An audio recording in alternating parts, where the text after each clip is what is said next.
Okay, hey guys, this is the next segment that's just going to demonstrate the USB arcade stick working on a PC. Now, for those of you who are familiar with USB devices, this is not rocket science. There's nothing new. You know how to map it, configure it. It's the same way you've always done it. But for those of you who are not familiar with it, I'm just going to run you through a quick setup. In Windows 10 and Windows 11, there is a program called Setup USB Game Controllers. When you select that, you'll notice that you'll have an item marked as generic USB joystick. Now, the encoders I get are from a manufacturer and I get them in bulk. They should all come up as generic USB joystick. I do create a USB version of my Robotron, and that uses a dual USB encoder. And what that does is actually list two separate USB encoders, and you can configure each one separately. Basically here, you're just going to click Properties, and then you'll notice here I have the joystick, and I'll do my best. Just keep in mind I'm moving the joystick below the camera, and you can see that up, down, left, right on the axis, they all move. Okay, now if I press the mode button, which is this one on the side, notice to the bottom right, you now have the point of view hat moving. I have rarely used that. I guess if you're using like an Xbox controller or something that's got two thumbsticks, you know, you control the look around and the movement, stuff like that.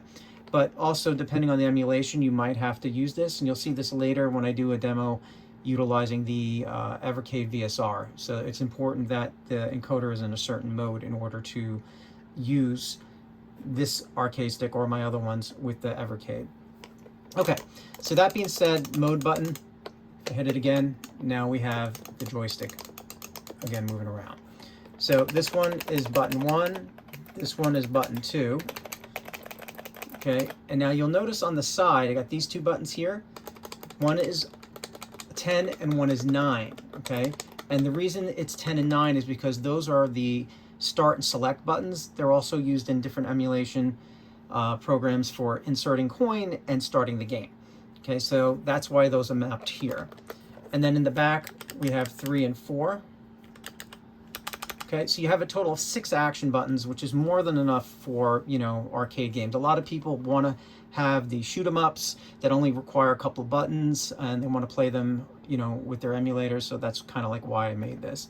Plus, it's a nice show-off piece. You know, that's where I'm adding a lot of styling and amping up my ways of designing these sticks. Okay, so that being said, you know, all we got to do now is just go into an emulator. Okay, so I'm going to load MAME32.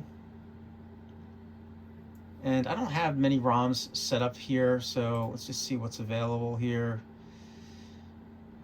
Let's try Elevator Action, right-click, Properties, and then we're going to go to Controls, and you can see there's your generic USB joystick, all that other stuff. I mean, you can select it here, but I think you can also do it in the game. So here I'm just going to, so now my display settings aren't right. Ugh, sorry guys, this just is one of those things. This is why some people hate emulation, just because they, you know, they don't want to deal with all the setups. But, you know, for recording of the video, sorry about that. All right, so press any key. All right, so I'm going to use, you can see now I'm actually pressing buttons on the joystick and nothing's happening. So I have to hit the tab key and then go input this game. And then what I do is I hit the enter key and then watch P1 left. I move to the left. Okay, so it's not working. So this is good to keep on the video. So I'm going to escape, get out of the game, go to Elevator Action, Properties, go to Controls, and then you're going to see here, USB joystick generic. I'm going to check these two, click Apply, enable joystick input, and we'll see if that does what we need. Okay, so now you could hit 5 to insert the coin, but some people might want to do it with the emulator, so I'm hit Tab, and okay, then you can see it's kind of screwed up a little bit here, so let's just go to input this game. And again, this has nothing to do with the joystick. This is emulator setup. So left. Yeah, so it's hat switch. So see what's happening? So what I got to do is I think I have to hit the mode on this, go up, press enter, move up.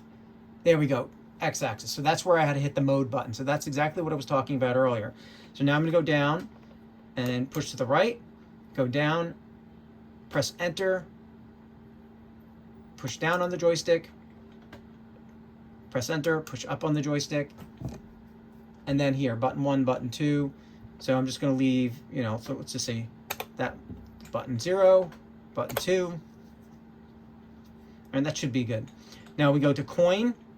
It's set for 5. I'm just going to hit one of the keys on the side for coin, and 1 player start, and you can see how it maps. Again, this is all, oh, I hit return on accident, so let's see. Oh, we don't want to do that. Escape, input this game. We have coin 8 and player 1 start.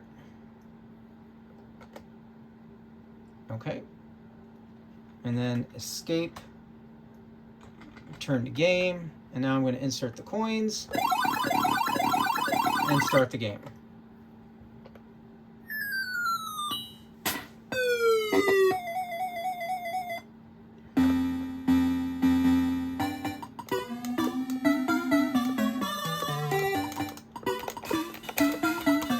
So there's the jump.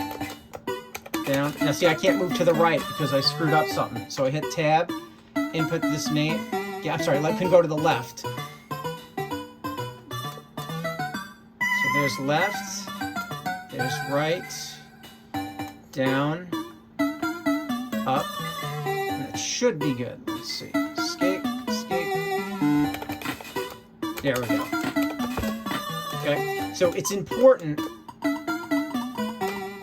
So there you go. So now I got right, I got left. Tighten this knob a little bit. Duck, jump.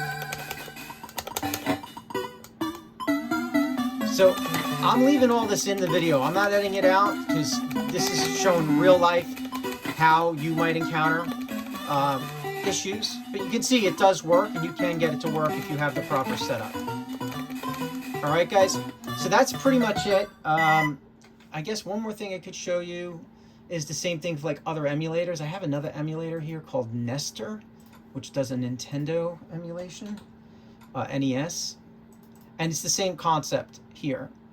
You know, as long as the device supports, okay, so you can see generic USB, Y-axis. This one looks like it's automatically mapped to what we need, so I'm just gonna leave it, and I'm just gonna open a ROM. Maybe I have one available here. Perfect. Contra.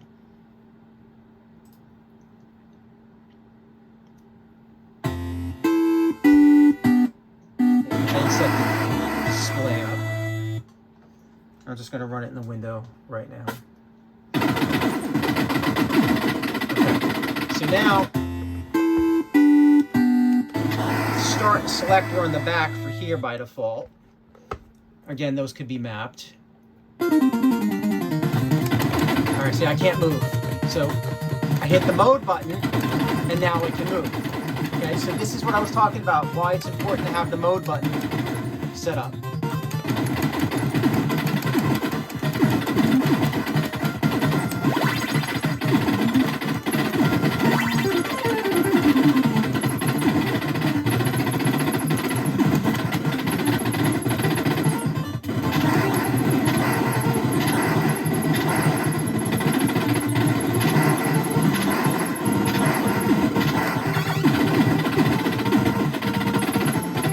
All right, you get the idea. All right, guys, next video, I'll show you how this setup on the Evercade works as well. Take care.